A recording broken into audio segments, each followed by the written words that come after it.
गोपी जन वल्लभा गिरिवरधारी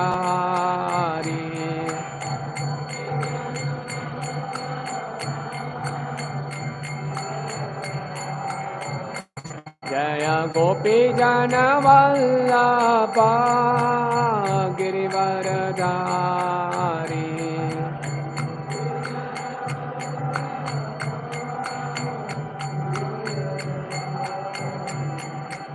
यशोदानन्दन व्रज जनरञ्जन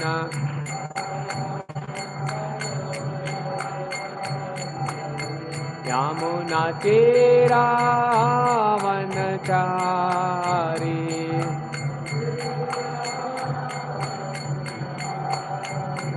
जय Radha Madhav Kunj Bihari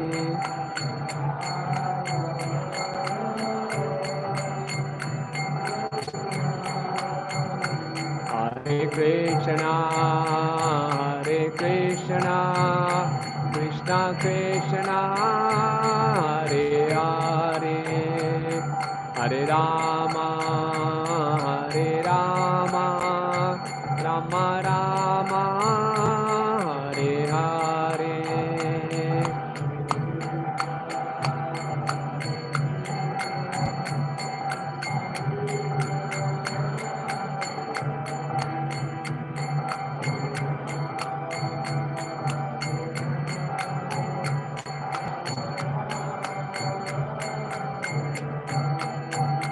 Hare Krishna Krishna Krishna Hare Hare Hare Rama Rama Rama Hare Hare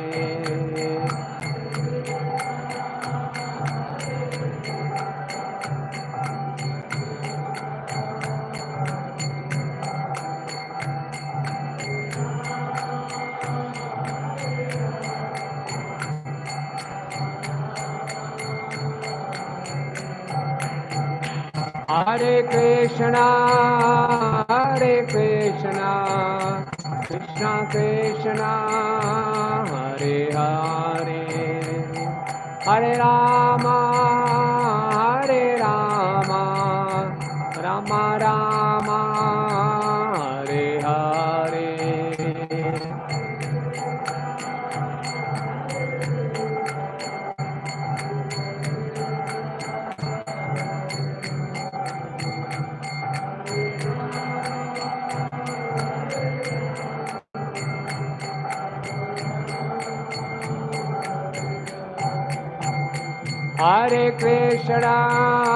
Hare Krishna Krishna Krishna Hare Hare Hare Rama Rama Rama Hare Hare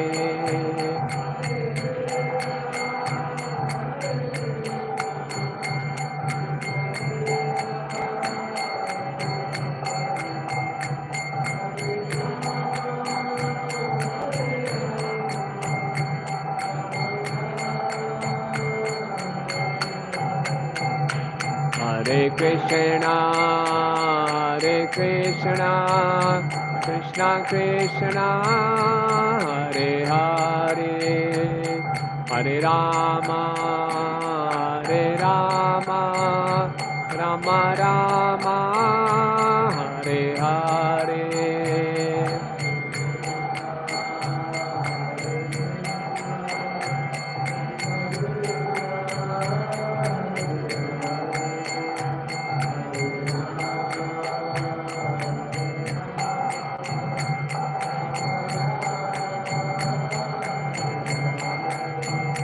Jai Giri Govardhan Giri Govardhan Giri Govardhan Jai Giri Govardhan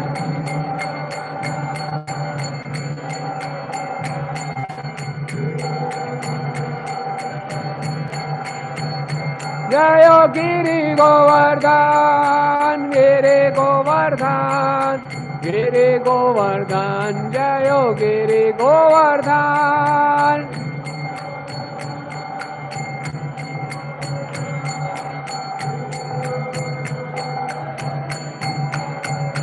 जय प्रभुपादा प्रभुपादा प्रभुपादा श्रील प्रभुपादा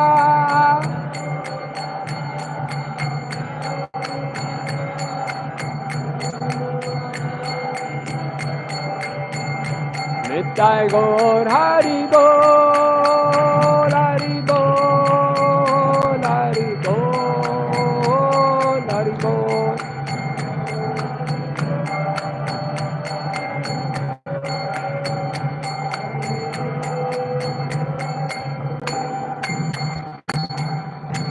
जय विष्णुपाद परमहंस प्रभु जी का आचार्य अष्टोत्तर श्रीमती जीवानी से भक्ति वेदांत स्वामी श्रील प्रभुपाद की ISKCON founder आचार्य जगत गुरु से with whole world ऐसी भक्ति वेदांत स्वामी श्रील प्रभुपाद की जय विष्णुपाद परमहंस प्रभु जी का आचार्य अष्टोत्तर श्रीमती जीवानी श्रील भक्ति सिद्धांत श्री ठाकुर महाराज प्रभुपाद की अनंत कोटि वैष्णव वृंद की नामाचार्य श्री हरिदास ठाकुर के प्रेम से कौशिक कृष्ण चैतन्य प्रभु नित्यानंद श्री अद्वैत गदाधर शिवासदि गौर भक्त विंद की श्री श्री राधा मदन गोपाल जी की श्री निताई चंद गौर सुंदर की वृंद देवी तुलसी महारानी की ग्रंथराज श्रीमद भागवत की गिरिराज गोवर्धन की गोवर्धन पूजा महोत्सव की निताई गौर जय।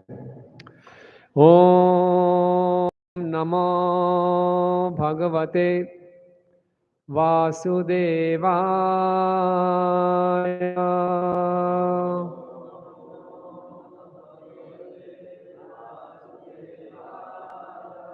ओम नमो भगवते वासुदेवाय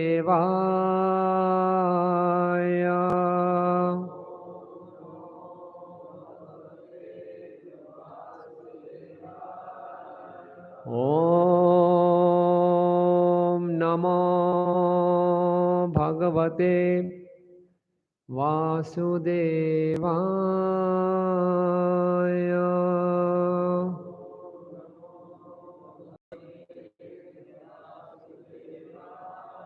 नारायणं नमस्कृत्यं नरं चैव नरोत्तमं देवीं सरस्वतीं व्यासं ततो जयमुदीरयेत् नष्टप्रायेषु अभद्रेषु नित्यं भागवत्सेवया भगवती उत्तम श्लोके भक्तिर्भवति नैष्टिकी कृष्णाय वासुदेवाय देवकी नंदनाय च नंदगोपकुमाराय गोविंदाय नमो नमः। गिरिराज गोवर्धन की गोवर्धन पूजा महोत्सव की। हम लोग गिरि गोवर्धन जी के गुणगान में श्रीमद् भागवतम के दशम स्कंद के 21वां अध्याय गोपियों द्वारा वेणुगीत की सराहना श्लोक संख्या 18। हंताय मदर्य अबला हरिदास वर्यो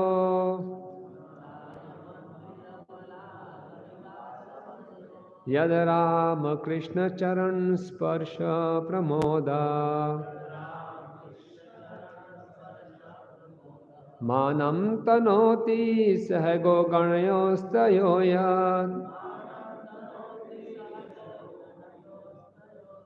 पानी पानी असूयवस्कंदर कंद मूले हंताय मदयबला हरिदास वर्यो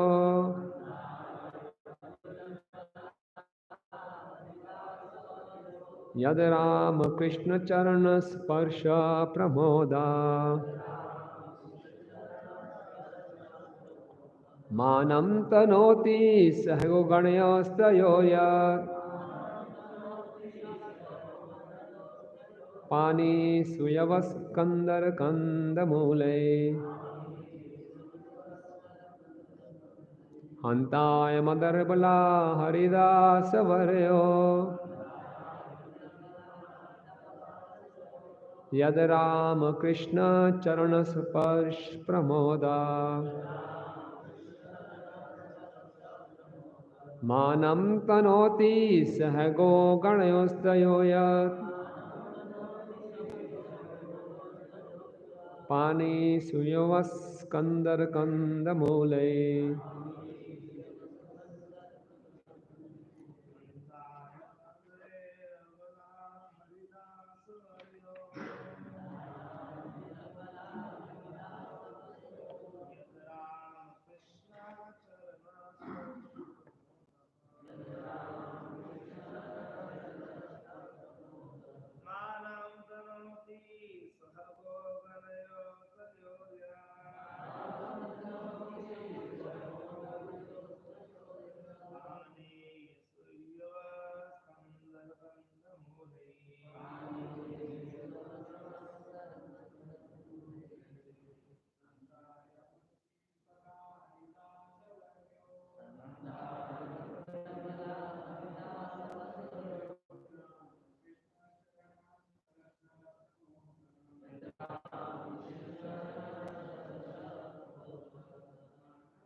अनुवाद तात्पर्य शब्दार्थ अनुवाद और तात्पर्य श्रील प्रभुपाद जी के शिष्यों के द्वारा श्रील प्रभुपाद की जय।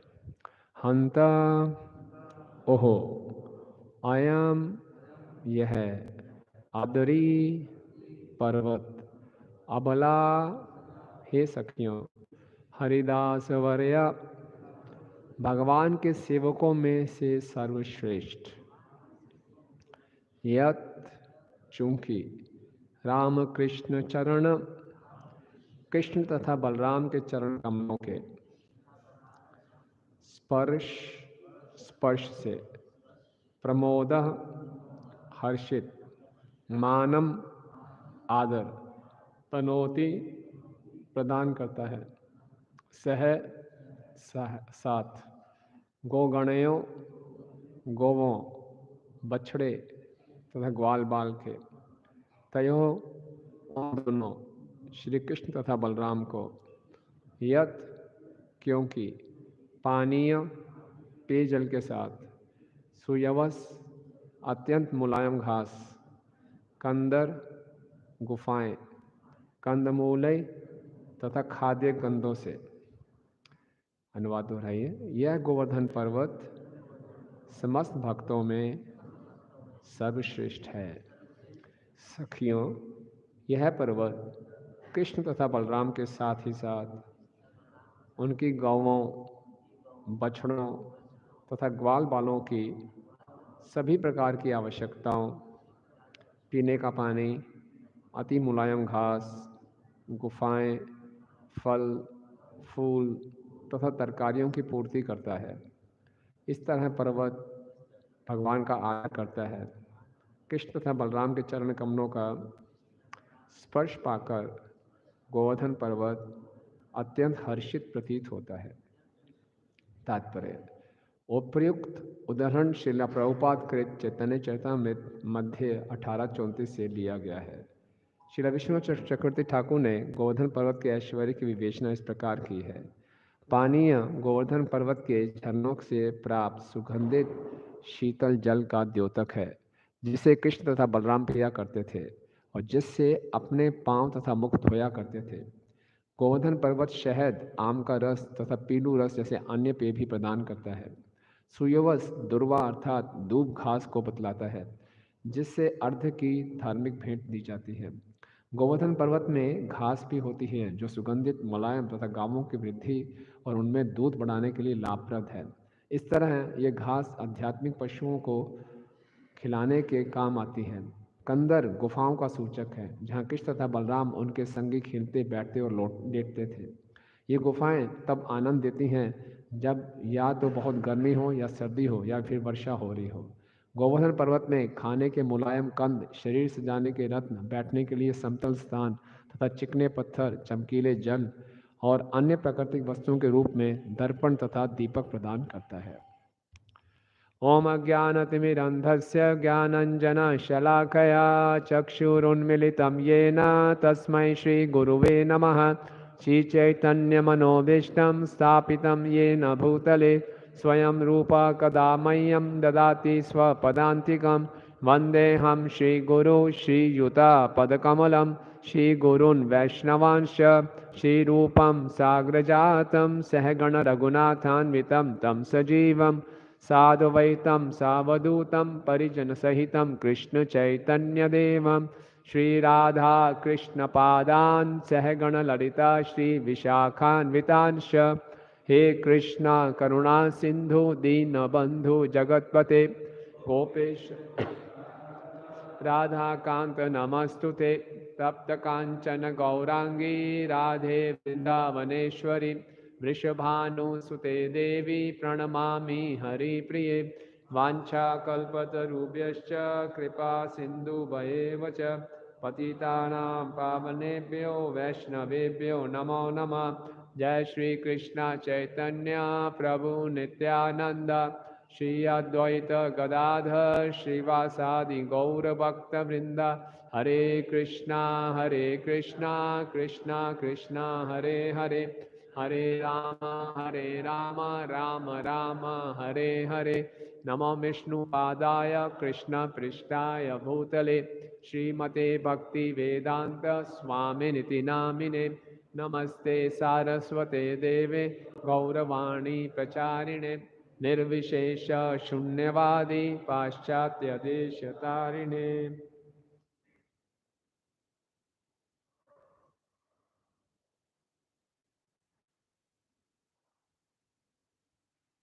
गिरिराज गोवर्धन की जय।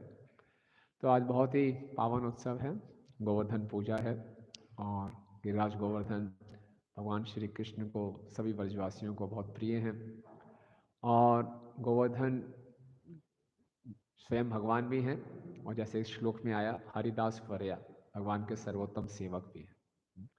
तो जिस प्रकार से चैतन्य महाप्रभु, नित्यानंद प्रभु, अद्वैताचार्य विष्णु तत्व ही हैं लेकिन साथ साथ भगवान के सेवक के रूप में आते हैं, इसी प्रकार से गिरिराज गोवर्धन भी स्वयं कृष्ण भी हैं और साथ साथ में कृष्णदास भी हैं, सर्वोत्तम कृष्णदास हैं। भगवान ऐसा क्यों करते हैं? भगवान ऐसा इसलिए करते हैं ये दिखाने के लिए कि भगवान से ज़्यादा भक्त बनने में ज़्यादा आनंद है। कृष्ण लीला में जब श्री कृष्ण देखते हैं कि श्रीमती राधा रानी जो प्रेम है वो मुझे इतना पागल कर देता है और श्रीमती राधा रानी का आनंद मेरे आनंद से भी बड़ा है, तो मैं इस आनंद का अनुभव करना चाहता हूँ। इसलिए वो चैतन्य महाप्रभु के रूप में आते हैं। तो जब भगवान भक्त के रूप में आना चाहते हैं, क्योंकि भक्त को सेवा करके ज़्यादा आनंद मिलता है। इस संसार में उल्टा है, इस संसार में हम सबका सेवा का अनुभव बहुत कड़वा है। हम इस संसार में सेवा या तथा नौकरी से सब बचना चाहते हैं, लेकिन आध्यात्मिक जगत में केवल सेवा जीव का स्वरूप ही सेवा है ना। जीव स्वरूप है कृष्ण नित्यदास। तो गिरिराज गोवर्धन जी की प्रशंसा कर रही हैं ये श्रीमती राधा रानी, और सब गोपियाँ कृष्ण से मिलना चाहती हैं। वो जानती हैं कृष्ण गिरिराज गोवर्धन पे हैं, लेकिन कैसे मिलने जाएं? वो अपने आप को अबला कह रही हैं। हंता आयम हरिदास, हंता आयम अदर अबला हरिदास वर्यो। कि हंता मतलब ओह, आयम यह अदरी, ये तो पर्वत है, ये तो स्थिर है, और हम तो फिर भी चल फिर सकते हैं। देखने में हम इनसे श्रेष्ठ हैं, लेकिन वास्तव में ये हमसे श्रेष्ठ है। क्यों? हमें तो आना पड़ता है भगवान के दर्शन करने के लिए, और हम तो अबला हैं, हमें घर वाले रोकते हैं। लेकिन इस पर्वत के दर्शन, इस पर्वत पे खेलने के लिए, इसके दर्शन करने के लिए कृष्ण स्वयं चल के आते हैं। तो हंता अयम अदर अबला, हमारे में कोई बल नहीं है, लेकिन ऐसे भगवान के शुद्ध भक्त के दर्शन करके हमें हमारे में कुछ बल आ जाएगा। ये हरिदास वर्यो। और गोपियाँ क्या कह के आती थी घर से कि हम मानसी गंगा में स्नान करेंगे और वहाँ हरिदेव जी के दर्शन करेंगे। तो इसके लिए उनको परिवार वालों को रोकते नहीं थे, लेकिन वास्तव में आते थे वो गिरि गोवर्धन से प्रार्थना करने के लिए कि हमें भी भगवान का संग प्राप्त हो। तो क्या हरिदास वर्यो। श्रीमद् भागवतम में दो प्रकार के हरिदास बताए गए हैं। दो हरिदास हैं, एक युधिष्ठिर महाराज और उद्धव जी, और फिर तीसरे हैं ये। तो विश्वनाथ ठाकुर जी कहते हैं कि युधिष्ठिर महाराज भगवान के साथ कौन से रस का आस्वादन करते हैं? मुख्यतः साख्य रस, दास्य रस, और बड़े हैं आयु में तो वात्सल्य रस भी। तो उनको बोलते हैं पूर्ण हरिदास हैं वो। और साथ में है, फिर उसके बाद हैं उद्धव जी। उद्धव जी भी भगवान के, जय श्री श्री राधा मदन गोपाल जी की जय, श्री गौ निताई। उद्धव जी भी भगवान के साख्य भाव में भी हैं, बचपन से सिख हैं, दासी में भी उनकी सेवा करते हैं, साथ साथ में उनको विचार परामर्श भी देते हैं, वात्सल्य भाव में भी हैं। और उद्धव जी इतने विशेष उनके गुहितम मित्र हैं कि भगवान ने उनको गोपियों के पास भेजा संदेश लिख के, तो वो भगवान के प्रियम नरम सखा में माने जाते हैं। तो वो हरिदास हैं, लेकिन पूर्णतर हरिदास हैं। अब गोवर्धन जो हैं, ये विश्वनाथ ठाकुर जी बताते हैं कि इनका भगवान के साथ साख्य रस भी है, दास्य रस भी है, वात्सल्य रस भी है, और ये सुंदर सुंदर गुफाएं प्रदान करती हैं जिसमें राधा कृष्ण की गुहितम लीलाएं होती हैं, तो माधुर्य रस भी है। तो ये पूर्णतम हरिदास है, इसलिए हरिदास वर्य है। तो हंतायम अद्र रबला हरिदास वर्यो यद राम कृष्ण चरण स्पर्श प्रमोदा। और इन पे जब राम और कृष्ण, बलराम और कृष्ण जब चलते हैं, तो गोवर्धन हालांकि पत्थर के रूप में हैं, लेकिन भगवान के चरणों को आराम देने के लिए बिल्कुल मिट्टी के समान मुलायम हो जाते हैं, और भगवान के चरण में जो सुंदर चिन्ह हैं वो छप जाते हैं। और प्रमोदा, और इनको बहुत एक्सटेसी होती है, बहुत प्रसन्न होते हैं। और उस एक्सटेसी में क्या होता है, इनके जो झरने हैं वो उनकी आंखों से आंसू निकल रहे हैं, और इनमें जो घास खड़ी हुई है उनके शरीर के बाल खड़े हो रहे हैं। इस प्रकार से बता रहे हैं। और इस प्रकार से उनको इतनी एक्सटेसी होती है, इतना हर्ष होता है जब बलराम और कृष्ण उनके ऊपर चढ़ते हैं। लेकिन साथ साथ ये इतने सुंदर सेवक हैं, क्या करते हैं, मानम तनोति सहगो गणेश तयोयत, सबको सम्मान देते हैं। केवल भगवान को ही सम्मान नहीं देते, बलराम जी को ही सम्मान नहीं देते, उनके साथ जितने भी गायें बछड़े हैं, ग्वाल बाल हैं, सबको सम्मान देते हैं। तो इसलिए ये जो अच्छे सेवक हैं उनकी निशानी है। केवल भगवान को या भगवान के श्रेष्ठ भक्तों को सम्मान नहीं देंगे, उनके साथ जो हैं सबको सम्मान देते हैं। और साथ साथ में क्या देते हैं, पानीय सुयवस कंदर कंद मूले। और भगवान और उनके सेवकों के लिए, गायों के लिए क्या देते हैं, पानीयस, बहुत सुंदर जल। इस जल में, जैसे प्रभुपाद जी इसके तात्पर्य में लिख रहे हैं, सुगंधित जल है, और साथ साथ में शहद है, तरह तरह के पेय पदार्थ हैं वो देते हैं। सुयवस, बहुत सुंदर सुगंधित घास है। गुफाएं हैं, इन गुफाओं में सारे रत्न जड़ित बिस्तर होते थे, बैठने का स्थान होता था। गर्मियों में ये गुफाएं अपने आप ठंडी हो जाती थी, ठंड में ये गुफाएं अपने आप गर्म हो जाती थी, वर्षा से बचाती थी। और साथ में कंद मूले, तरह तरह के फ्रूट्स होते थे। इस प्रकार से ये भगवान के और उनको सेवकों की सेवा करता है, इसलिए क्या ये हरिदास वर्य है। तो गिरिराज गोवर्धन जी जो हरिदास वर्य हैं, इनका कैसे ये प्रकट हुए, इसका वर्णन गर्ग संहिता में आता है कि भगवान एक बारी रासलीला कर रहे थे, तो श्रीमती राधा रानी ने कहा कि अगर आप हमसे वास्तव में प्रसन्न हैं तो एक ऐसा स्थान प्रकट कीजिए जो बहुत ही रमणीक हो, जहाँ हम आपके साथ विहार कर सकें।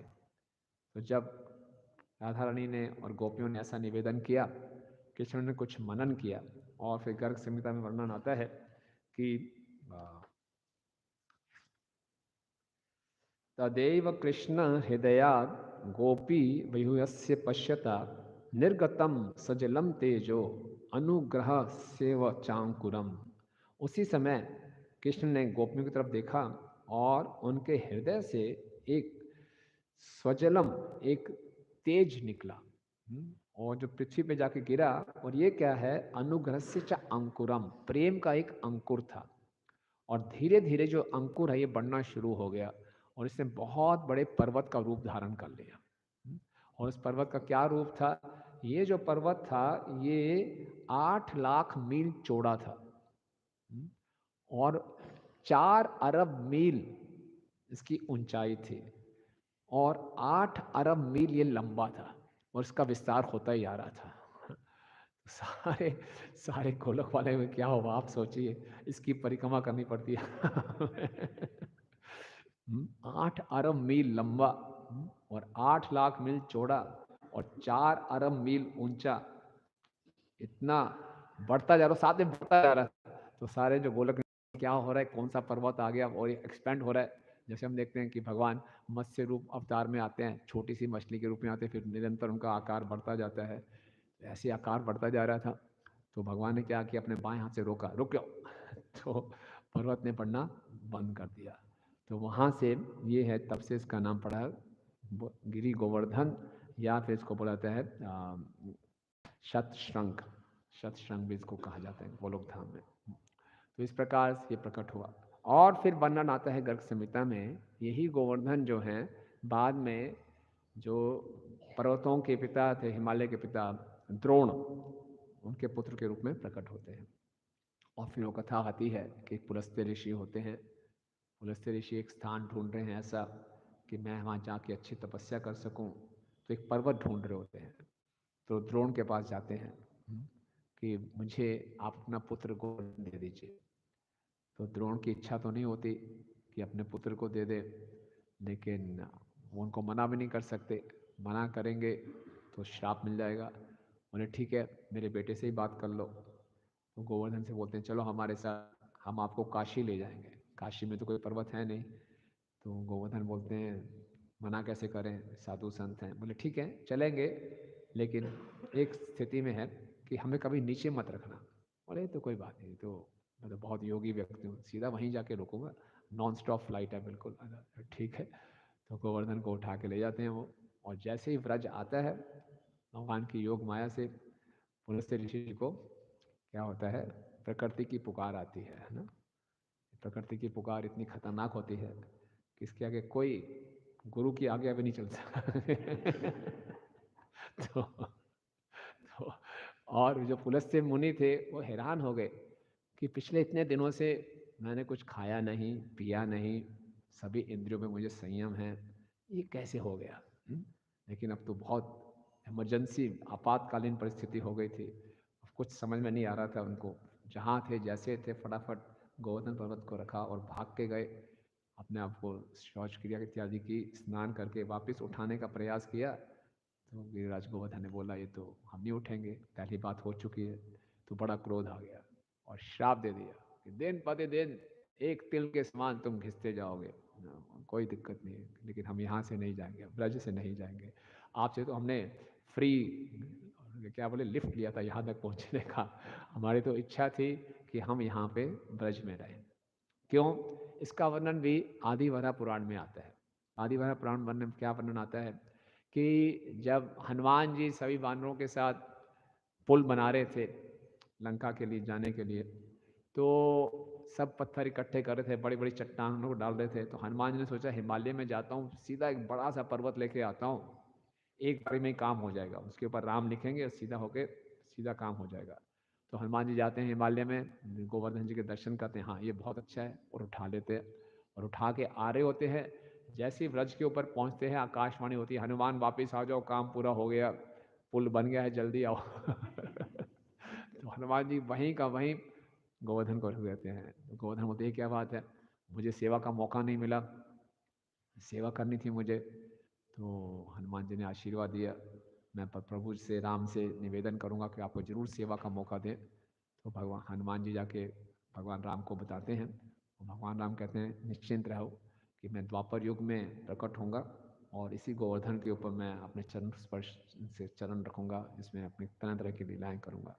तो गिरिराज गोवर्धन जी त्रेता युग से लेकर द्वापर युग तक प्रतीक्षा करते रहे कि कब भगवान के चरणों का स्पर्श मुझे मिलेगा। इतना धैर्य उन्होंने रखा। ये है सेवक के गुण। तो इस प्रकार से हम देखते हैं कि जो ये गिरिराज गोवर्धन हैं ये स्वयं कृष्ण भी हैं और भगवान श्री कृष्ण के हृदय में गोपियों के प्रति जो प्रेम है उसका मूर्तिमान रूप है श्रीमती राधा रानी के प्रति। क्योंकि श्रीमती राधा रानी ने कहा था रासलीला में, अगर आप हमसे प्रेम करते हैं तो एक ऐसा स्थान प्रकट कीजिए। तो भगवान के हृदय से जो श्रीमती राधा रानी के लिए जो प्रेम है उसका ये एक सॉलिड फॉर्म है, उसका एक मूर्तिमान रूप है पर्वत के रूप में।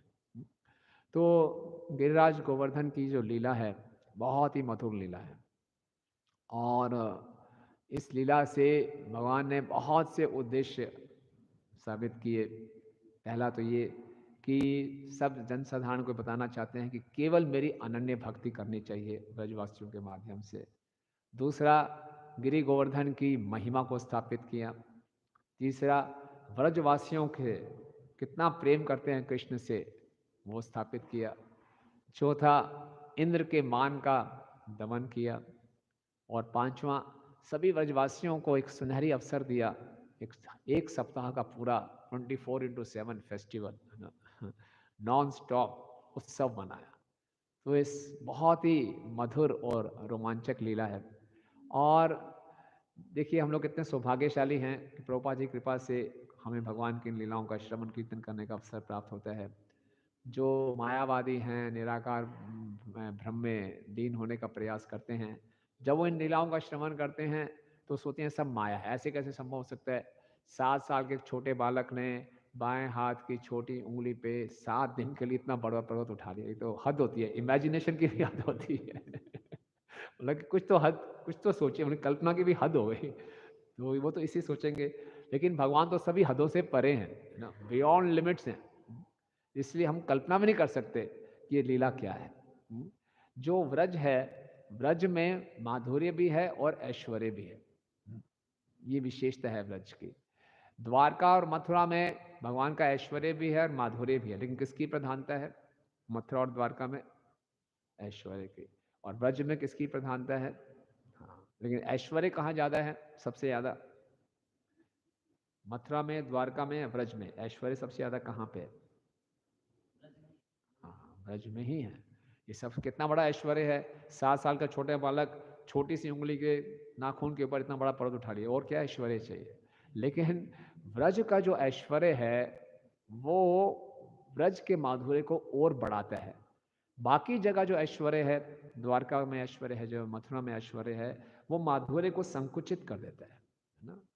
कृष्ण अर्जुन ने जब भगवान का विराट रूप देखा तो घबरा गए ना, सारा साखे रस भूल गए, दासे रस में आगे बार बार प्रणाम करने लगे। लेकिन हम देखेंगे इस वृंदावन में, गोकुल में, व्रज में भगवान गोवर्धन उठाएंगे तो भक्तों ब्रजवासियों का प्रेम और बढ़ जाता है।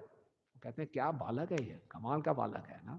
उनको बालक ही मानते हैं, उनको भगवान नहीं मानते। इतनी बड़ी लीला करके दिखा दी, फिर बोले बालक ही मानेंगे। तो उनका प्रेम भगवान के प्रति और बढ़ता है। तो ये जो गोवर्धन लीला है, आज हम इसमें कथा, अब स्टोरीज की आप सब जानते ही हैं, लेकिन अभी इस सुबह के सत्र में मैंने सोचा कि मुख्यतः हम देखेंगे कि ब्रजवासियों के, एक तो गिरि गोवर्धन की सेवा की भावना, ये हरिदास वर्य हैं, ब्रजवासियों की सेवा की भावना और इंद्र की सेवा की भावना, है ना। इंद्र भी भक्त हैं, लेकिन उनकी सेवा की भावना में कुछ त्रुटियां आ गई तो भगवान कैसे उसको ठीक कर रहे हैं। तो तीनों का कुछ तुलना करने का प्रयास करेंगे। तो जब इंद्र की बात हम करते हैं तो हमें सावधान रहना चाहिए। इंद्र भी एक भक्त है। श्रीमद् भागवतम में इंद्र जी के बहुत से ऐसे प्रसंग आते हैं उनको पढ़ के सुन के हमें ऐसा लगता है कि हम तो इंद्र से बहुत श्रेष्ठ हैं हम तो, हमारा एटीट्यूड तो बहुत अच्छा है इंद्र कैसी कैसी गलतियां कर देते हैं, हम तो ऐसे नहीं हैं, है ना? नहीं, ऐसा कभी नहीं सोचना चाहिए, ये एक बहुत बड़ा अपराध होगा। इंद्र हमारे लिए बहुत ही सम्मानीय व्यक्ति हैं। भगवान हमें कुछ सिखाने के लिए एक बड़े व्यक्ति को उपयोग करते हैं।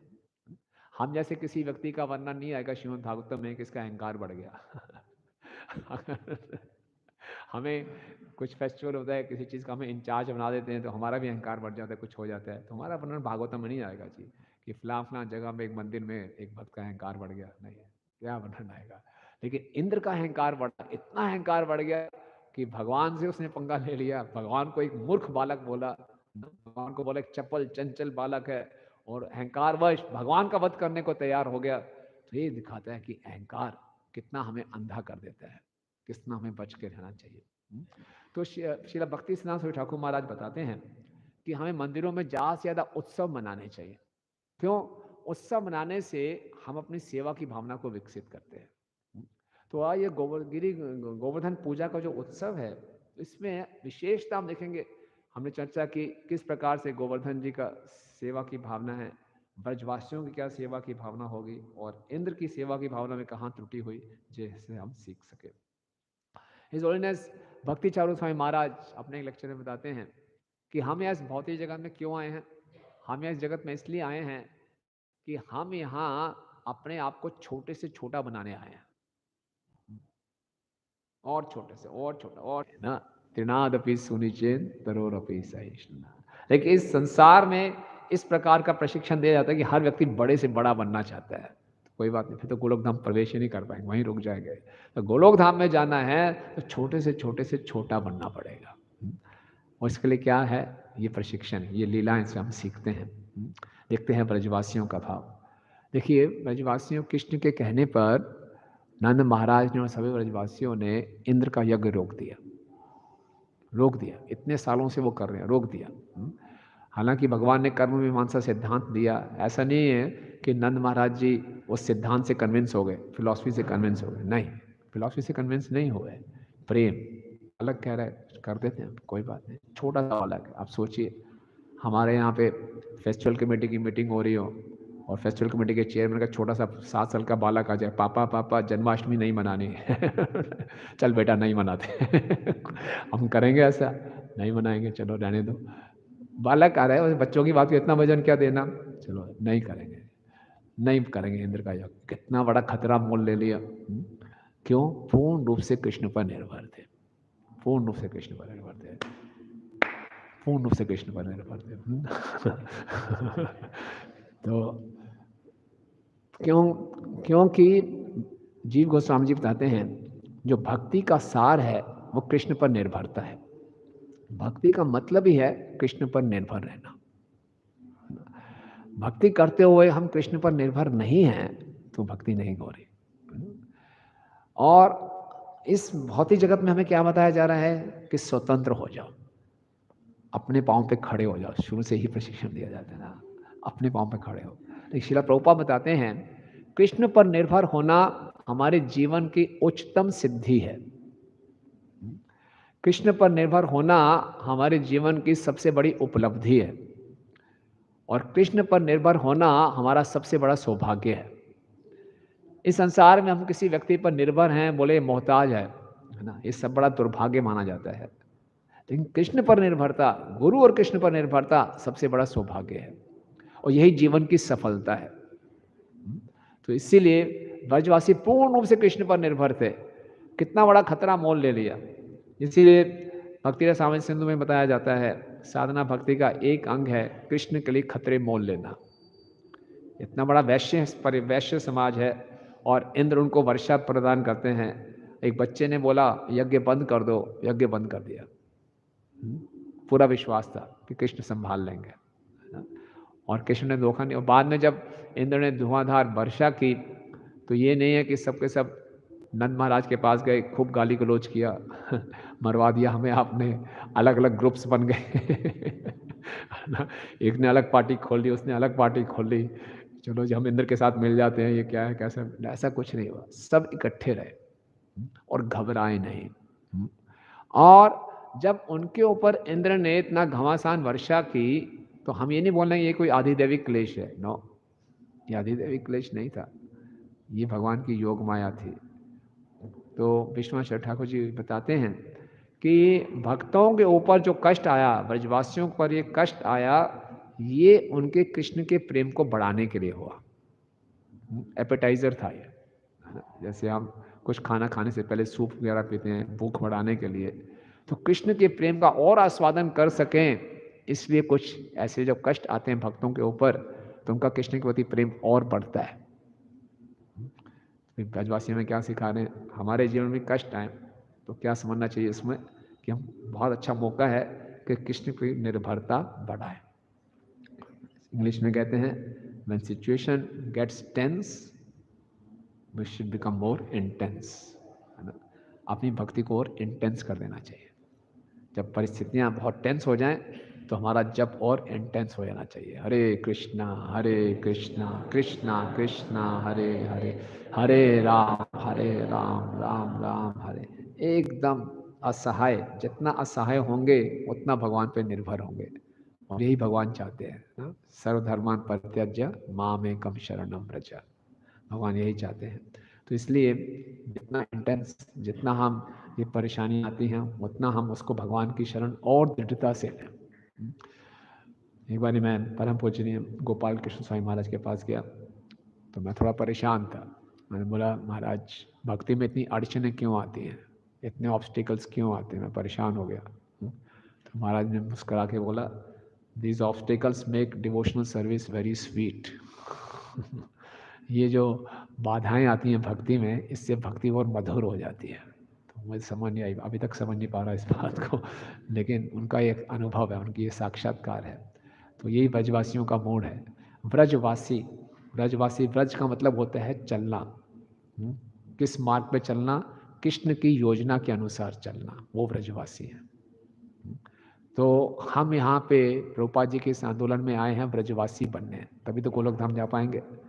तो ब्रजवासी बनने का मतलब क्या है, कृष्ण की योजनाओं के अनुसार चलना।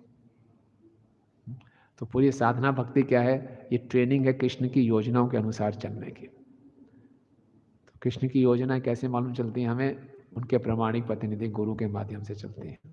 तो उनकी योजनाओं के अनुसार चलना तो ब्रजवासी बनेंगे। ये आसान नहीं है, बड़ा मुश्किल है। हमारी अपनी अपनी योजनाएं होती हैं, तो क्योंकि हमें स्वतंत्र रहने की आदत है, लेकिन अगर वास्तव में कृष्ण को पाना है, और देखिए पूर्ण रूप से कृष्ण पर निर्भर रहे तो क्या उनका सौभाग्य उजागर हुआ। 7 दिन के लिए पूरे कृष्ण के दर्शन होते रहे। कृष्ण है और वो है बस। इंद्र परेशान हो गया, उनको तंग करने का इतना प्रयास किया, लेकिन ब्रजवासी बिल्कुल भी विचलित नहीं हुए, ना कुछ खाया ना पिया, बस कृष्ण के सौंदर्य का रस का आस्वादन किया। क्यों, उन पे पूर्ण रूप से कृष्ण पे पूरा विश्वास था। तो इस प्रकार से हमें, जैसे शिला प्रभुपाद जी ने कितना बड़ा रिस्क लिया वृद्ध अवस्था में। श्रीमती मोरारजी देसाई उनको बोल रही थी कि आप वृद्ध हैं, आप अमेरिका की ठंड को सहन नहीं कर पाएंगे, वहाँ जाएंगे तो आप मर जाएंगे।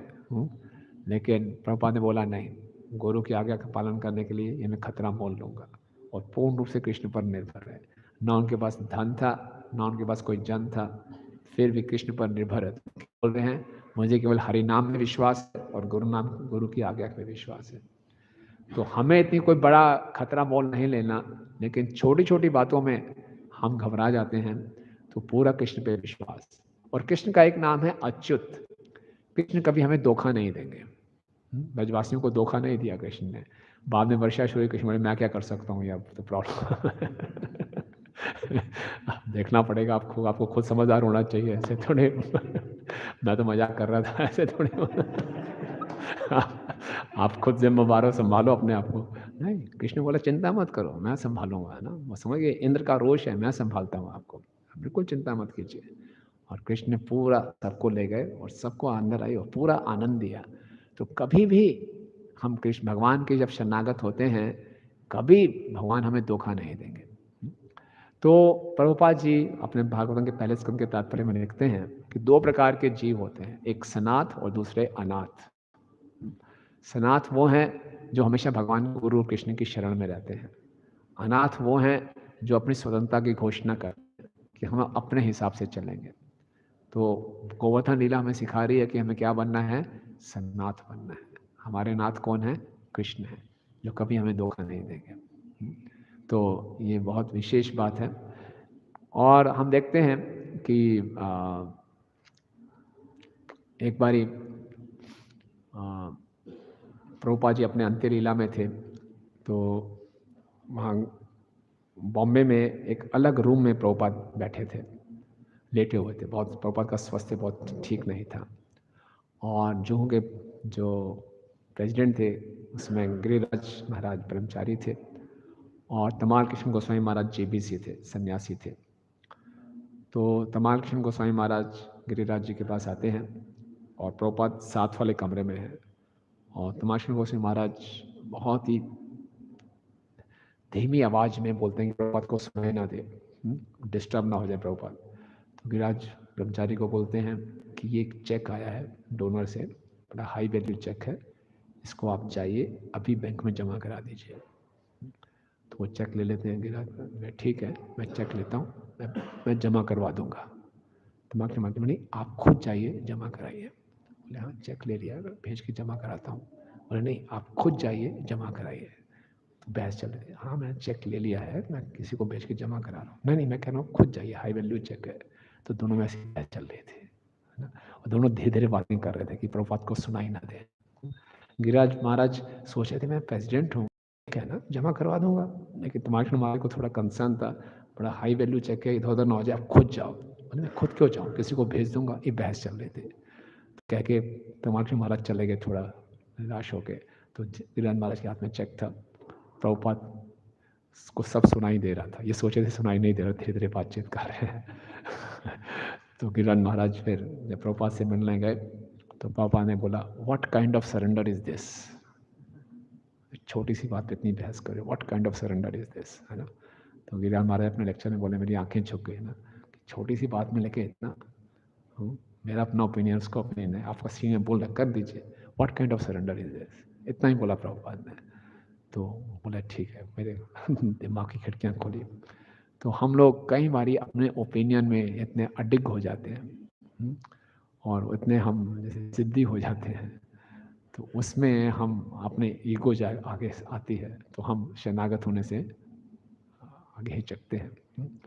तो ये कृष्ण पर निर्भरता बढ़ाने की हमें प्रशिक्षण लेना है। जैसे प्रभुपाद के एक शिष्य थे भुवनेश्वर प्रभु। भुवनेश्वर प्रभु वृंदावन में सेवा करते थे और जब उनका स्वास्थ्य ठीक नहीं था, आप सबने देखा होगा, चरणामृत बांटते थे, छोटी छोटी सेवाएं करते थे। अंतिम दिनों में उन्होंने बिल्कुल खाना पीना बंद कर दिया।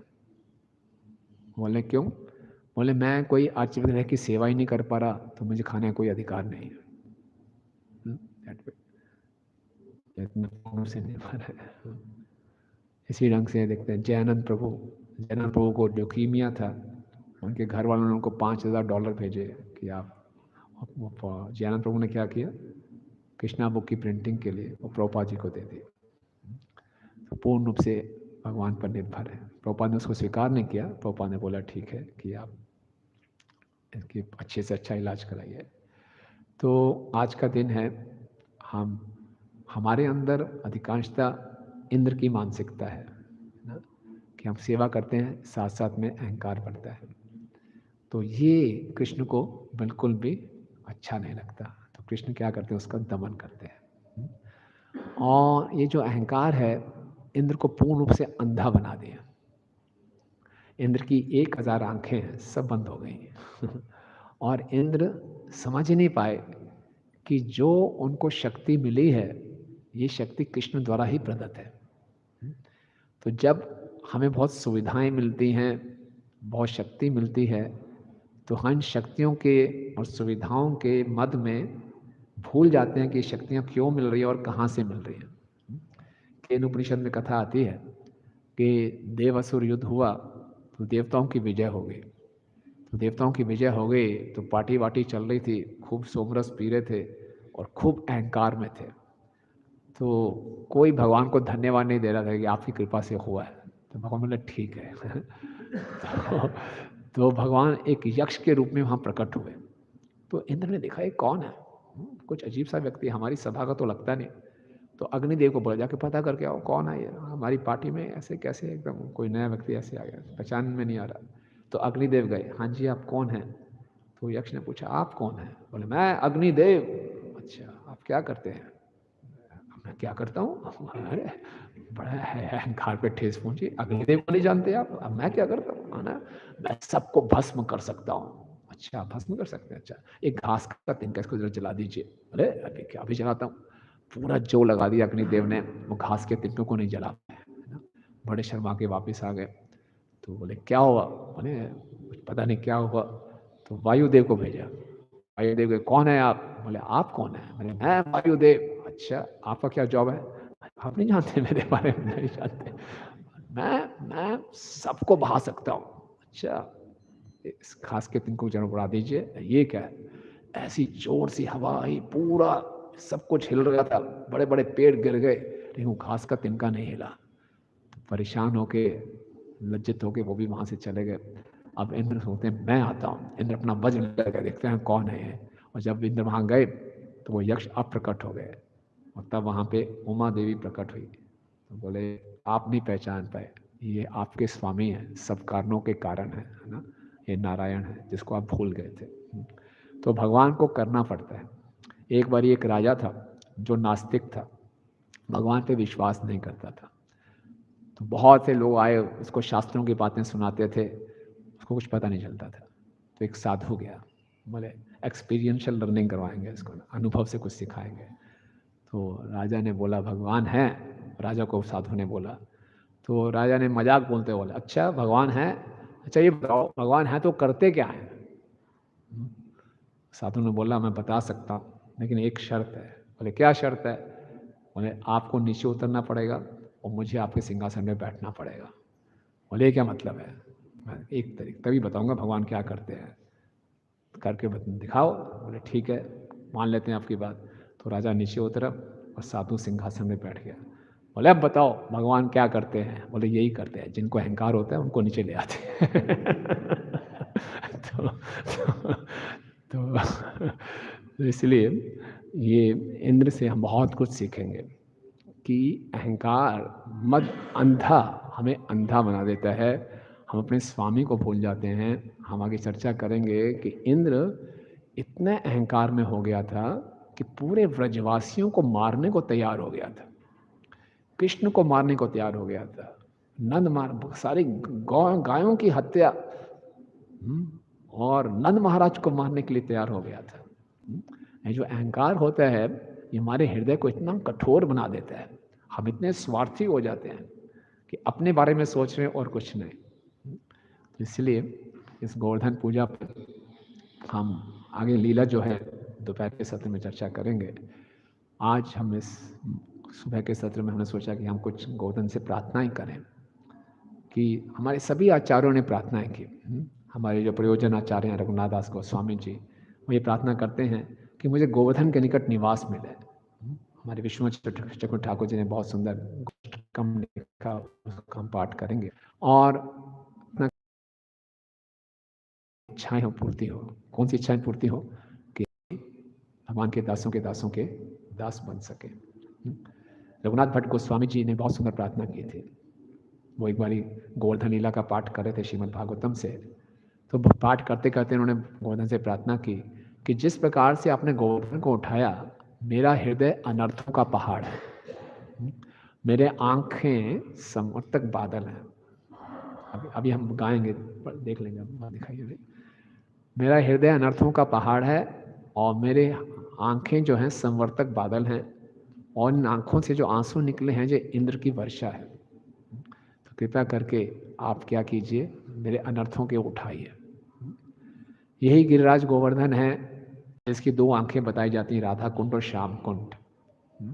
और इसी राधा कुंड तट पे प्रभुपाद जी की भेंट हुई थी अपने गुरु महाराज भक्ति सिद्धांत ठाकुर महाराज से। और भक्ति सिद्धांत ठाकुर महाराज ने इसी राधा कुंड के तट पे, राधा कुंड को सर्वोत्तम स्थान बताया गया है, यहीं पे भक्ति सिद्धांत ठाकुर महाराज ने प्रभुपाद जी को आज्ञा दी थी कि आपने क्या करना है, पुस्तकों को छापना है और इसको वितरण करना है। तो ये हमारी परंपरा है। गिरिराज जी से हम प्रार्थना करें कि हम प्रभुपाद जी के हृदय को प्रसन्न कर सकें, उनकी इच्छाओं की पूर्ति कर सकें, मैं वास्तव में सनाथ बन सकूं, मैं वास्तव में दासों का दास बन सकूं। ठीक है, तो ये अष्टकम दिखाएंगे। इसका हम अनुवाद पढ़ लेते हैं, क्योंकि अनुवाद पढ़ेंगे तो हम इसको अच्छे ढंग से गा पाएंगे। नीचे ले आएंगे, पहले अनुवाद पे ले आइए, ट्रांसलेशन पे ले आइए। इसमें नहीं है? अच्छा, तो पहले श्लोक का अनुवाद है कि विष्णु चक्रवर्ती जी कह रहे हैं कि जो कृष्ण की कृपा से जो गोवर्धन हिल है, जो कि सभी पर्वतों के राजा बने, और जिन्होंने जो इंद्र के लिए यज्ञ था उसको स्वीकार किया, वो मेरी इच्छाओं की पूर्ति करें। दूसरे में बता रहे हैं जिस प्रकार से कृष्ण के कोमल चरण कमलों का स्पर्श प्राप्त करके इनको आनंद की अनुभव हुआ, और क्योंकि कृष्ण इनको छुआ हुआ था तो इंद्र के व्रज से इनको कोई पीड़ा नहीं हुई, ऐसे गोवर्धन की इच्छाओं की पूर्ति करे। यही इस गोवर्धन है जहाँ पे कृष्ण वृषभानुसुता श्रीमती राधा रानी से झगड़ा करते थे, उनसे दान स्वीकार करते थे, और बड़े बड़े वेद इस झगड़े का वर्णन करते हैं। वही गोवर्धन मेरी इच्छाओं की पूर्ति करे। और गोवर्धन के निकट ही इस कुंड में एक हाथी जो कि ऐरावत था, उसने स्नान किया था और तरह तरह के फूलों से वो घिरा हुआ था और वहाँ वो खेल रहा था। यही गोवर्धन मेरी इच्छाओं की पूर्ति करे। इसी गोवर्धन में जहाँ पे मधुर कस्तूरी की सुगंध आ रही है, क्या ये सुगंध उस हिरण से आ रही है, या ये सुगंध कृष्ण से आ रही है, या ये सुगंध स्वयं गोवर्धन की है? यही गोवर्धन मेरी इच्छाओं की पूर्ति करे। इसी गोवर्धन पे भगवान बंसुरी बजाते हैं, और जो आश्चर्यचकित हिरण है भगवान की बंसुरी सुनकर उनको ढूंढ रहे हैं लेकिन मिल नहीं पा रहे भगवान। वही गोवर्धन मेरी इच्छाओं की पूर्ति करे। जिस प्रकार से दिव्य युगल राधा कृष्ण मानसी गंगा में इकट्ठे हैं और राधा रानी कृष्ण का आलिंगन करती हैं, वही गोवर्धन मेरी इच्छाओं की पूर्ति करे। श्री गोवर्धन के चरणों की शरण लिए, क्योंकि गोवर्धन हरिदास वरया हैं और इनका हृदय राधा कृष्ण के प्रेम से भरा हुआ है। ये कैसे संभव है कि मुझे शुद्ध भक्ति प्राप्त होगी? वही गोवर्धन मेरी इच्छाओं की पूर्ति करे। और फिर विष्णु चक्रवर्ती जी बताते हैं कि इस जो अष्टकम का जो पाठ करेगा, इस अष्टकम के द्वारा जो गिरिराज गोवर्धन के गुणगान करेगा, उसका हृदय प्रेम से आप्लावित हो जाएगा और शीघ्र ही उसको राधा माधव के चरणों में शरण मिल जाएगी। हरि बोल। ठीक है, तो आएंगे हम।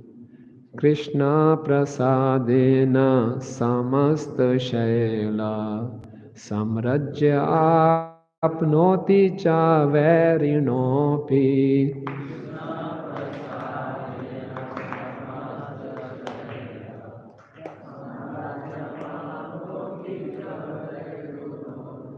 सकरस्य या प्राप बलिं स साक्षात् गोवर्धनो मे दिष्टमभीष्टम्।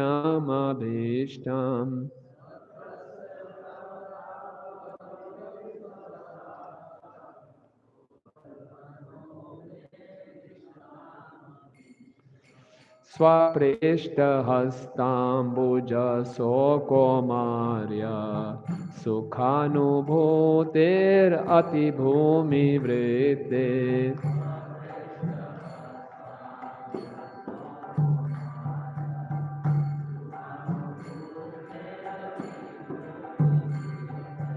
महेन्द्र वज्राहतिम् अपि अजनन् गोवर्धनो मे दिष्टमभीष्टम्।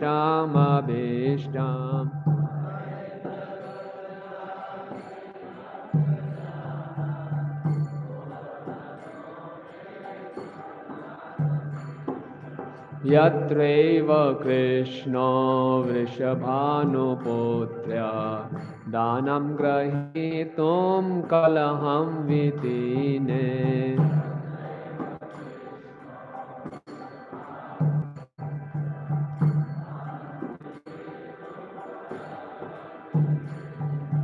श्रुते स्पृहा यत्र महति यतः श्रीगोवर्धनो मे दिष्टामभीष्टम्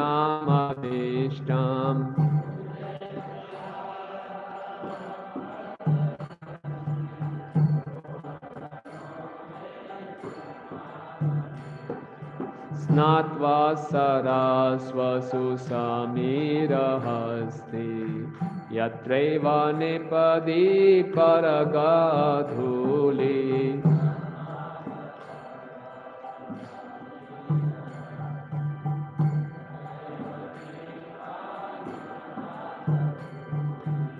आलोलयन् खेलति चारु स श्रीगोवर्धनो मे दिष्टाम्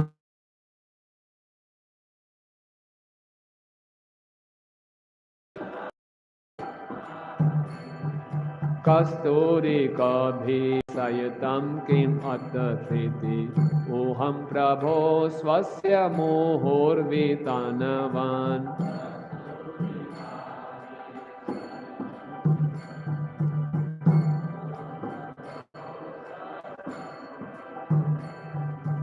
नैसर्गिका स्वीयशीलसुगन्धैर्गोवर्धनो मे दिष्टमभीष्टम्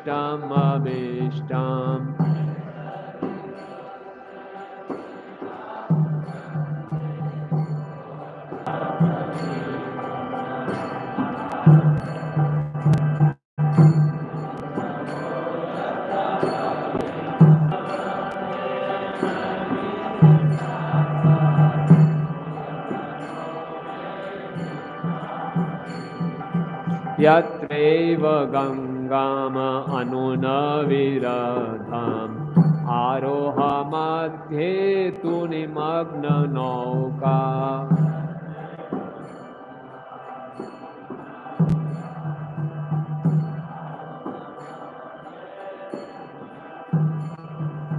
कृष्णो हि राधानुगुलो बभौ स गोवर्धनो मे दिष्टमभीष्टम्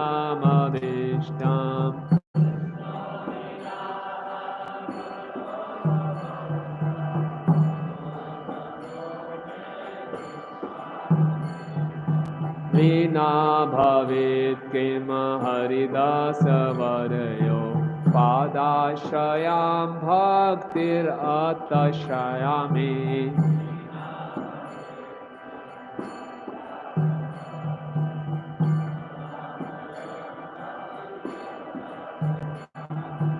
यम एव सप्रेमा निजेशयो श्रीगोवर्धनो मे दिष्टमभीष्टम्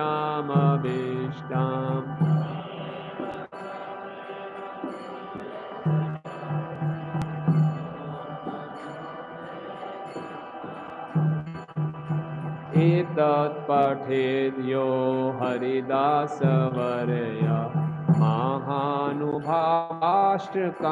अर्द्रचेता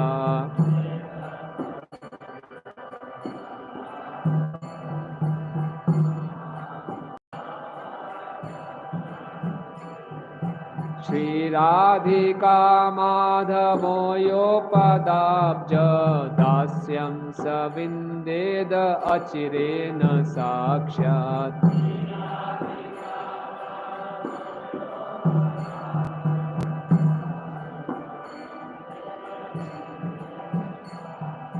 कृष्ण प्रसादेन समस्तशैला सम्रज्य आपनोति च वारिणोऽपि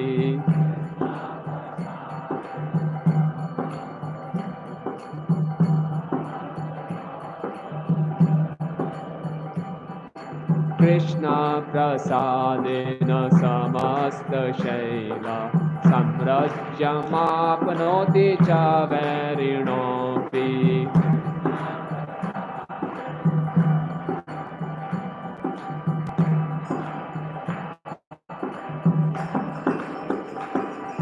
सकरस्य या प्राप बलिं साक्षात् गोवर्धनो मे दिष्टामभीष्टाम्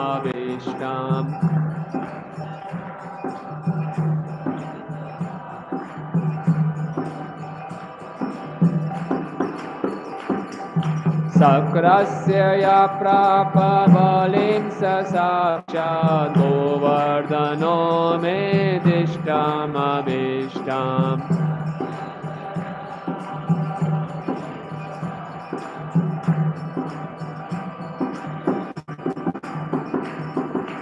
गोवर्धनो मे दिष्टामभीष्टाम्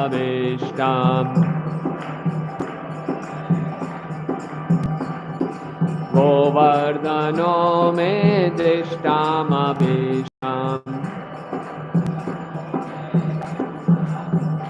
जय गिरि गोवर्धन गिरि गोवर्धन जय गिरि गोवर्धन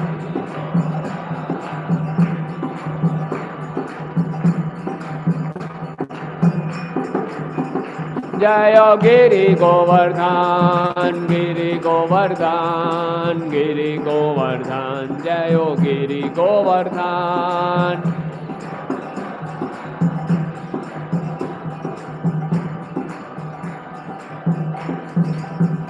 हरे कृष्णा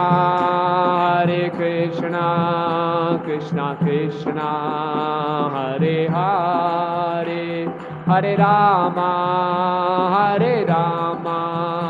राम राम हरे हरे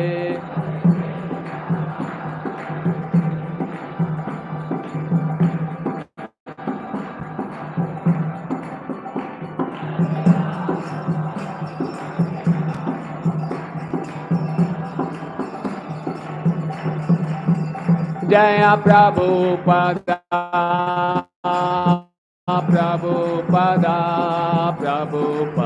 श्रील प्रभुपदा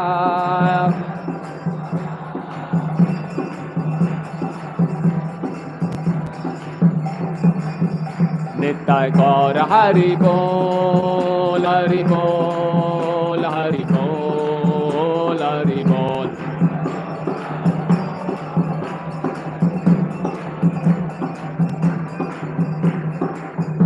निताय गौर प्रेमानंदे गिरि गोवर्धन की जय गिरिवरधारी की गोवर्धन पूजा महोत्सव की जय निताय गौर प्रेमानंदे कोई प्रश्न या टिप्पणी क्वेश्चंस और कमेंट्स यस प्रभु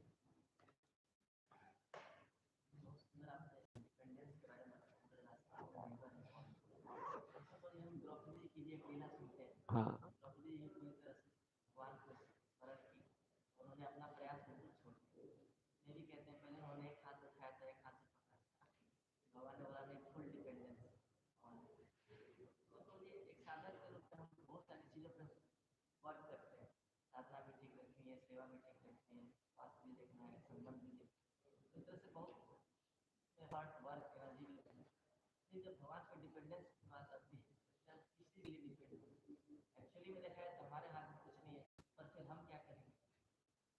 अच्छा प्रश्न है प्रभु जी पूछ रहे हैं कि द्रौपदी भी पूर्ण रूप से निर्भर थी अपने एक हाथ से पहले अपनी रक्षा करने का प्रयास करे थे फिर दोनों हाथ ऊपर कर दिए तो भगवान ने रक्षा की हम साधक हैं हमें अपनी साधना भी देखनी है स्वास्थ्य भी देखना है सेवा भी देखनी है संबंध भी देखने हैं तो बहुत शक्ति लगानी पड़ती है बहुत कार्य करना पड़ता है तो हमारे निर्भरता का क्या मतलब है क्या निर्भर क्या करें निर्भर तो इस है सेवा है अपना स्वास्थ्य का ध्यान रखना है भक्तों से संबंध में ये कृष्ण की कृपा पर निर्भर रहते हुए करना है अपने आप को कर्ता मानते हुए नहीं करना कि इस निर्भरता का मतलब ये नहीं कि मैं कुछ नहीं करूँगा जो ठाकुर जी हो जाए जो होगा ठीक होगा जो हो रहा है अच्छा हो रहा है जो होगा अच्छा होगा खाली हाथ आए थे खाली हाथ जाओ ये निर्भरता नहीं है निर्भरता ये है कि मैं अपना पूरा अच्छे से अच्छा प्रयास करूँगा और परिणाम के लिए पूर्ण रूप से कृष्ण पर निर्भर हूँ जैसे वो परिणाम देंगे उसको मैं कृपा के रूप में स्वीकार करूँगा ये निर्भरता है तो अच्छी से अच्छी साधना करूँगा अच्छे से भक्तों की सेवा करने का प्रयास करूँगा, पूरी सेवा करूँगा, लेकिन परिणाम हो सकता है मेरी आशा के अनुसार ना आए, तो उसको भगवान की कृपा के रूप में स्वीकार करना। परिणाम के लिए पूर्ण रूप से कृपा पर निर्भर। एक्शन पे निर्भरता तो वो आलस का रूप ले लेगा, वो आलस हो जाएगा कि ठीक है एक्शन भी भगवान करेंगे, नहीं। उत्साह निश्चय धैर्य, उत्साह निश्चय मेरे हाथ में है, परिणाम के लिए धैर्य वो भगवान पर निर्भर है। और कुछ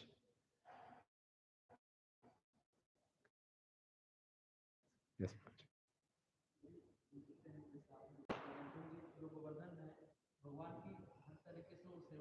हाँ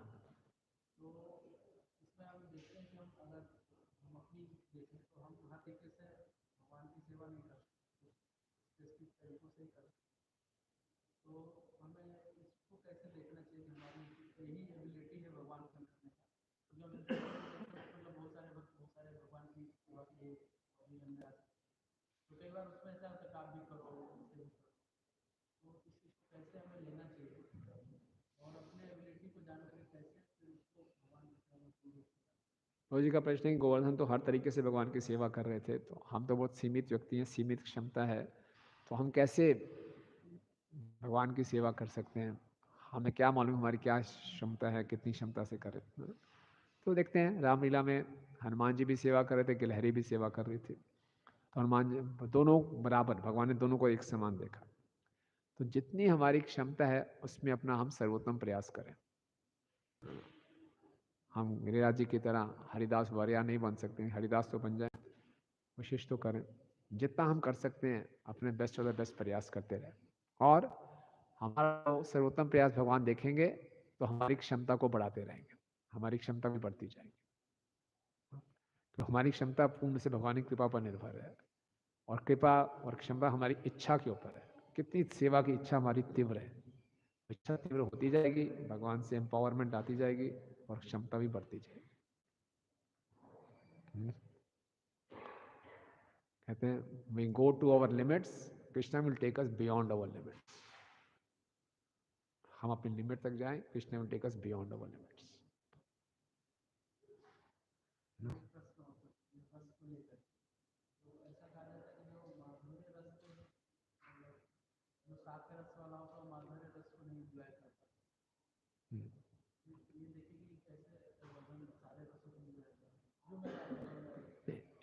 इंजॉय नहीं होता, सेवा होती है। हाँ, तो हमारे यहाँ पे होता है इंजॉय। आध्यात्मिक जगत में सेवा, और भक्त अपना विस्तार करता है कि मैं हर तरीके से भगवान की सेवा कर सकूं। बलराम जी आदि दास हैं, पांचों रसों में भगवान की सेवा कर रहे हैं,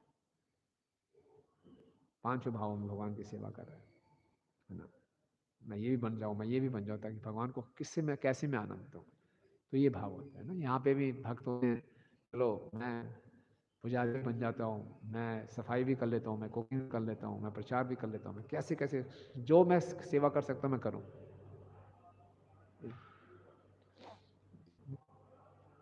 तो भगवान क्षमता देते हैं कि भक्त फिर अपना विस्तार कर लेते हैं। भगवान भक्तों की क्षमता में विस्तार होता है, और आध्यात्मिक जगत में तो अपने कई धारण कर सकते हैं भगवान की सेवा के। हाँ, कहते हैं ना बलराम जी हैं अनंग मंजरी बन जाते हैं। हाँ, विस्तार, ठीक है। यस प्रभु जी।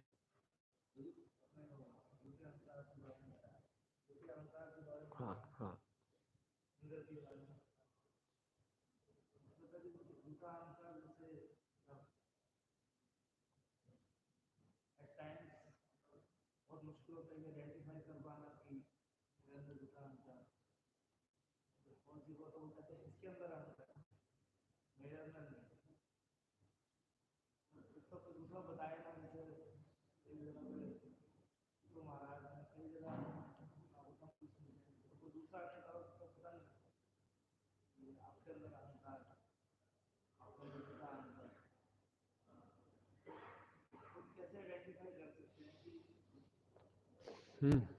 अच्छा प्रश्न है। खुद कैसे मैं पहचानूं कि मेरे अंदर झूठा अहंकार है? दूसरा बताता तो स्वीकार नहीं होता, बता भी देगा दूसरा तो बोलेंगे इसको मुझसे द्वेष है तभी ऐसा बोल रहा है। तो दूसरे का हम स्वीकार नहीं करते, और कोई अगर स्वीकार करें तो बहुत अच्छी बात है, और दूसरा हमारा कोई ऐसा स्निग्ध मित्र हो, हमारा सुमित हो, बताए बहुत अच्छी बात है। तो कैसे पहचाने? तो हम देख सकते हैं अहंकार क्यों बढ़ता है। अहंकार बढ़ता है हमारी देहात्म चेतना के कारण। जो हमें मान सम्मान मिलता है, जो सुविधाएं मिलती हैं, अगर हम सोचो मेरे लिए हैं तो ये अहंकार को बढ़ाएंगे। जो मान सम्मान सुविधाएं मिल रही हैं इसको तुरंत एक ट्रांसपेरेंट मीडियम बनते हुए हम गुरु परंपरा को ट्रांसफर करते रहें तो अहंकार से बचे रहेंगे। और अपने आप को देखें, थोड़ा सा हमारे मान में कुछ कमी होती है, कुछ सुविधाओं में कमी होती है, हमें कितनी पीड़ा होती है, तुरंत पहचान जाए हमारा ईगो बड़ा हुआ है। जिसका ईगो बड़ा होगा वो छोटी बात पे नाराज हो जाएगा, छोटी बात उसको बुरी लग जाएगी, ऐसा कैसे कर दिया उसने, इसका मतलब उसका अहंकार बड़ा हुआ है। अपने आप को हम देख सकते हैं, छोटी बात में हम विचलित हो रहे हैं। जितना ज्यादा हम इस भौतिक जगत के द्वंद से प्रभावित हो रहे हैं, इसका अहंकार बढ़ा हुआ है। बहुत जल्दी विचलित हो जाते हैं, इसका मतलब अहंकार बढ़ा हुआ है।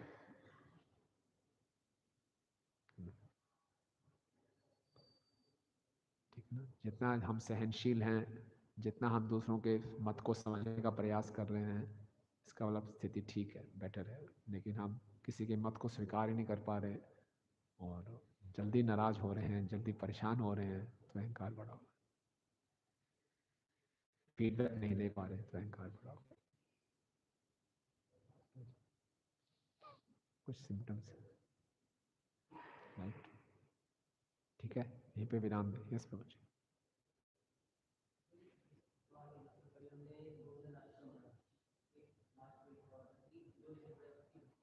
हाँ,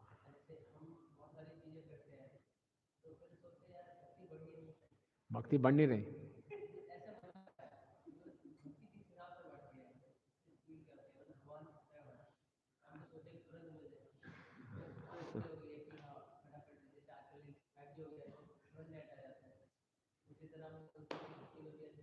हाँ, वही बात है। तो ये आजकल की बाबू जी कहने के अभी बड़ा कम पड़ा, उसमें कहीं जो पड़ेगा उसकी भक्ति बढ़ेगी। तो बढ़ तो रही नहीं हमारी भक्ति, और जल्दी क्यों नहीं बढ़ती? हाँ, तो ये आज की जनरेशन की बुरा मत माने, हमें हर चीज़ इंस्टेंट चाहिए, है ना? टच स्क्रीन, टच किया रिजल्ट आना चाहिए। तो ये अष्टकम पड़ा तुरंत भक्ति बढ़ जानी चाहिए।